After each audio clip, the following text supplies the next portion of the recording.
Algumas pessoas se gabam de serem chamadas de cristãs, mas se a nossa conduta não está à altura das normas cristãs, atrairemos sobre nós a condenação. Em Apocalipse 3:1, lemos: Tens nome de que vives e estás morto. Não basta ir à igreja.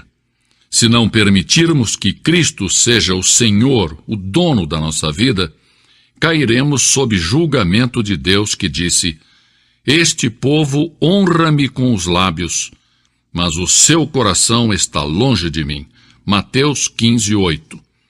É fácil deixar-se levar por uma corrente de entusiasmo religioso sem ter uma experiência viva e pessoal com Deus. Este mundo hostil se acha infestado de agressão, de ódio, de intriga. Os maus prosperam e em muitas partes do mundo os justos padecem. O povo se acha confuso, inseguro, se sente até azarado. Talvez nunca houve tanta prosperidade econômica acompanhada de tanta infelicidade. Falta de autodomínio, rebelião. O mundo está louco e clama pedindo a paz e a verdade. Deus derramou sobre um povo todo tipo de bênçãos, mas esse povo havia perdido a saúde espiritual. No meio desse povo se levantou o profeta Abacuque e clamou: Aviva, ó Senhor, a tua obra no meio dos anos.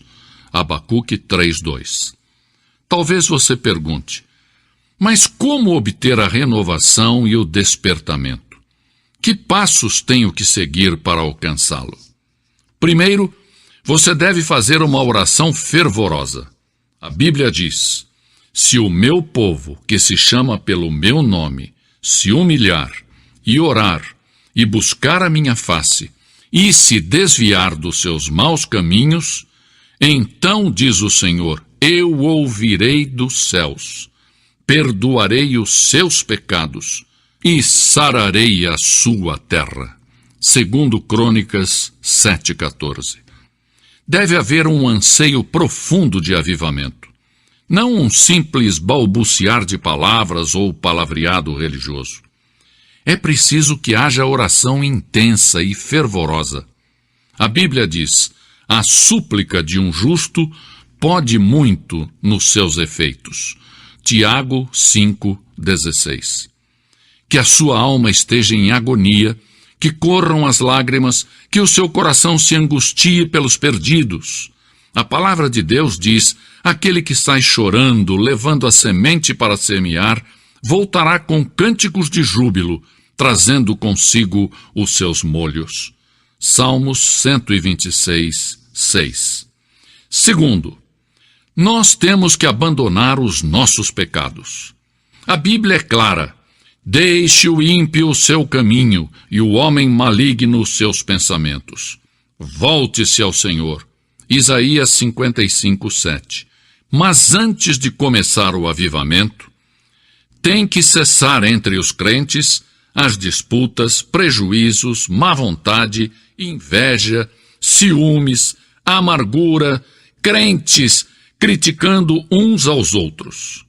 Porque o mundo se acha perdido perante tantas discórdias, lutas e intolerância entre aqueles que dizem pertencer a Cristo. O despertamento deve começar no coração dos crentes, antes que o Evangelho possa chegar com eficácia ao mundo. Quando os discípulos de Cristo deixarem as suas discórdias e egoísmo e confessarem os seus pecados, então deixarão que o Espírito Santo os encham. Então se produz o avivamento. Temos que abandonar os nossos maus caminhos. O Espírito de Deus não pode atuar em um clima de dissensão, discórdia e disputas.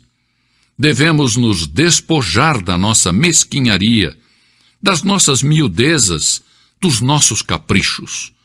O inimigo das nossas almas tem debilitado a eficácia da igreja porque temos nos especializado em controvérsias, em dissensões, e não temos andado chorando e levando a semente preciosa. Salmo 126, 6. Sim, porque temos dado mais ênfase às instituições do que à oração ou mesmo a Deus. Que o Senhor nos perdoe e nos ajude a nos livrarmos de hábitos perversos e mesquinhos. Se vamos ter um despertamento em nossos dias, como crentes teremos que abandonar os nossos pecados individuais e coletivos. Em terceiro lugar, Deus tem que ser real para nós. A Bíblia diz: se o meu povo buscar a minha face, eu o ouvirei do céu. Porque em um mundo cheio de materialismo grosseiro, nós também temos tentado reduzir Deus ao nosso próprio tamanho. O nosso Deus parece ter se transformado em demasiadamente pequenino, e somos culpados de idolatria intelectual. Temos fabricado em nossa mente um Deus que não é o Deus revelado na Bíblia. Muitas vezes associamos a experiência cristã genuína, vital e pessoal a pessoas altamente emotivas. Muitos chegam a dizer: é bom ir à igreja, viver uma vida decente, sim, mas eu não estou disposto a ser fanático. Consideram que a fé cristã é uma mania, algo demente. O cristianismo tem alguma importância? Sim, o cristianismo tem suprema importância. É algo importante? Sim, é tudo. Sem a fé cristã, não vale a pena. É vital. Você pode conhecer a Deus. Milhares de cristãos afirmam com certeza: eu sei que já passei da morte para a vida. 1 João 3,14. Eu sei em quem tenho crido. 2 Timóteo 1,12. Lemos em João 7,17: se alguém quiser fazer a vontade de Deus, há de saber se a doutrina é dele. Precisamos de um reavivamento da fé cristã, da experiência cristã, do andar com Deus.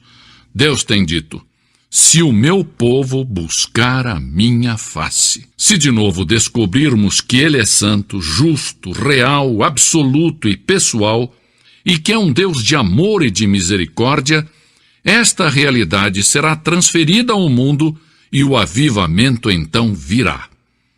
Assim tem sucedido em toda a história, e sucederá outra vez.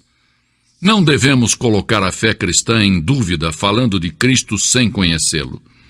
Não vamos fechar a porta da igreja com a chave da inconsistência, impedindo que os perdidos venham a Cristo. Não devemos impedir o avivamento com a nossa falta de fé e de oração. Não percamos a vitória espiritual, permitindo que o pecado nos mantenha presos. Busquemos a face de Deus e abandonemos os nossos maus caminhos, e então sim, então ouviremos a voz do céu. A igreja tem a chave do avivamento. Está ao alcance de nossas mãos. Nós vamos aceitar o desafio? Teremos coragem de pagar o preço? As reservas do céu são suficientes para saciar o mundo que perece de fome e fome espiritual? Não devemos oferecer desculpas. Agora uma pergunta direta. Você já aceitou a Cristo como seu Salvador? Se não, se você for sincero, reconhecerá que no profundo do seu coração há um vazio. Seu coração anseia por paz, gozo e perdão. Há um vazio que o mundo não pode satisfazer. No centro da história, em um caminho da Palestina, se plantou uma cruz. A cruz de Cristo, o Filho de Deus. Por um milagre admirável que só Deus conhece, todos os que põem o seu olhar naquele que foi sacrificado na cruz, recebem a salvação. Não somente as pessoas boas, respeitáveis e decentes, mas os vis, os desprezíveis, os desumanos. Um ladrão que agonizava junto com Jesus, pôs nele o olhar de fé e recebeu a segurança da vida eterna.